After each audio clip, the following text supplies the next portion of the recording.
भगवत गीता के चौथे अध्याय का महात्म्य। भगवत गीता चौथा अध्याय महात्म्य। श्री भगवान कहते हैं, हे प्रिय, अब मैं चौथे अध्याय का महात्म्य बतलाता हूं, सुनो। भागीरथी के तट पर वाराणसी नाम की एक पुरी है। वहां विश्वनाथ के मंदिर में भरत नाम के एक योगनिष्ठ महात्मा रहते थे, जो प्रतिदिन आत्मचिंतन में तत्पर हो आदर पूर्वक गीता के चतुर्थ अध्याय का पाठ किया करते थे। उसके अभ्यास से उनका अंतःकरण निर्मल हो गया था। वे शीत उष्ण आदि द्वंद्वों से कभी व्यथित नहीं होते थे। एक समय की बात है, वे तपोधन नगर की सीमा में स्थित देवताओं का दर्शन करने की इच्छा से भ्रमण करते हुए नगर से बाहर निकल गए। वहां बेर के 2 वृक्ष थे।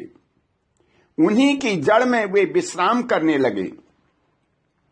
एक वृक्ष की जड़ में उन्होंने अपना मस्तक रखा था और दूसरे वृक्ष के मूल में उनका एक पैर टिका हुआ था।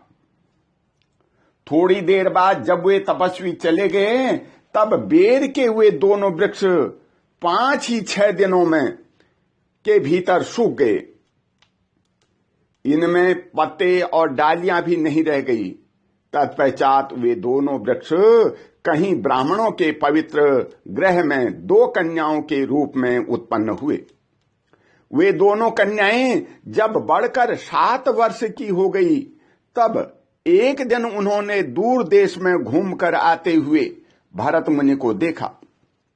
उन्हें देखते ही वे दोनों उनके चरणों में पड़ गई और मीठी वाणी में बोली, हे मुने, आपकी ही कृपा से हम दोनों का उद्धार हुआ है। हमने बेर की योनि त्याग कर मानव शरीर प्राप्त किया है। उनके इस प्रकार कहने पर मुनि को बड़ा विस्मय हुआ। उन्होंने पूछा, हे पुत्रियों, मैंने कब और किस साधन से तुम्हें मुक्त किया था? साथ ही यह भी बताओ कि तुम्हारे बेर के वृक्ष होने में क्या कारण था, क्योंकि इस विषय में मुझे कुछ भी ज्ञान नहीं है।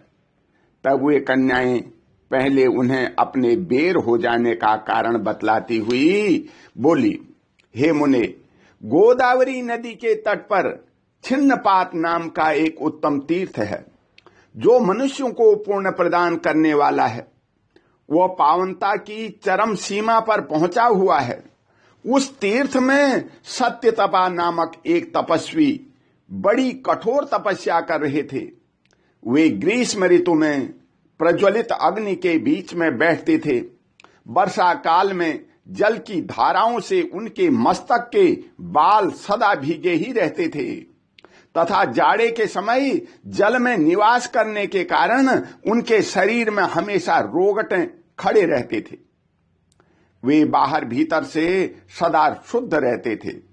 समय पर तपस्या करते तथा मन और इंद्रियों को संयम में रखते हुए परम शांति प्राप्त करके आत्मा में ही रमण करते थे।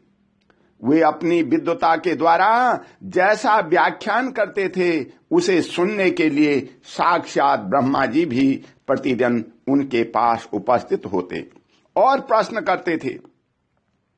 ब्रह्मा जी के साथ उनका संकोच नहीं रह गया था, अतः उनके आने पर भी वे सदा तपस्या में मग्न रहते थे। परमात्मा के ध्यान में निरंतर संलग्न रहने के कारण उनकी तपस्या सदा बढ़ती रहती थी। सत्य तपा को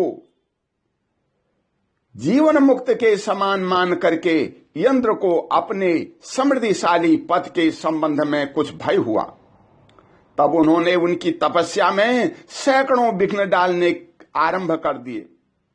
अप्सराओं के समुदाय से हम दोनों को बुलाकर इंद्र ने इस प्रकार आदेश दिया, तुम दोनों उस तपस्वी की तपस्या में विघ्न डालो जो तुम्हें इंद्र पद से हटा करके स्वयं स्वर्ग का राज्य भोगना चाहता है। इंद्र का यह आदेश पाकर हम दोनों उनके सामने से चलकर गोदावरी के तीर पर जहां वे मुनि तपस्या करते थे आई। वहां मंद एवं गंभीर स्वर से बजते हुए मृदंग तथा मधुर वेणुनाद के साथ हम दोनों ने अन्य अप्सराओं सहित मधुर स्वर में गाना आरंभ किया। इतना ही नहीं, उन योगी महात्माओं को बस में करने के लिए हम लोग स्वर, ताल और लय के साथ नृत्य भी करने लगी। बीच बीच में जरा सा अंचल खिसकने पर उन्हें हमारी छाती भी दिख जाती थी। हम दोनों की उत्तम उन्मत्त गति काम भाव का उद्दीपन करने वाली थी, किंतु उसने उन निर्विकार चित्त वाले महात्मा के मन में क्रोध का संचार कर दिया। तब उन्होंने हाथ से जल छोड़कर हमें क्रोधपूर्वक शाप दिया, अरे तुम दोनों गंगा जी के तट पर बेर के वृक्ष हो जाओ। यह सुनकर हम लोगों ने बड़ी विनय के साथ कहा, हे महात्मन, हम दोनों पराधीन थी, अतः हमारे द्वारा जो दुष्कर्म बन गया है उसे आप क्षमा करें। यों कहकर हमने मुनि को प्रसन्न कर लिया। तब उन पवित्र चित्त वाले मुनि ने हमारे शापोद्धार की अवधि निश्चित करते हुए कहा, भरत मुनि के आने तक ही तुम पर यह शाप लागू होगा। इसके बाद तुम लोगों का स्वर्ग लोक में जन्म होगा और पुनर्जन्म की स्मृति बनी रहेगी। हे मुने, जिस समय हम दोनों बेर वृक्ष के रूप में खड़ी थी, उस समय आपने हमारे समीप आकर के गीता के 4थे अध्याय का जप करते हुए हमारा उद्धार किया था। अतः हम आपको प्रणाम करती हैं। आपने केवल शाप से ही नहीं, इस भयावह संसार से भी गीता के 4th अध्याय के पाठ द्वारा हमें मुक्त कर दिया। श्री भगवान कहते हैं, उन दोनों के इस प्रकार कहने पर मुनि बहुत ही प्रसन्न हुए और उनसे पूजित हो विदा लेकर जैसे आए थे वैसे ही चले गए, तथा वे कन्याएं भी बड़े आदर के साथ प्रतिदिन गीता के 4th अध्याय का पाठ करने लगी, जिससे उनका उद्धार हो गया। ओम शांति शांति।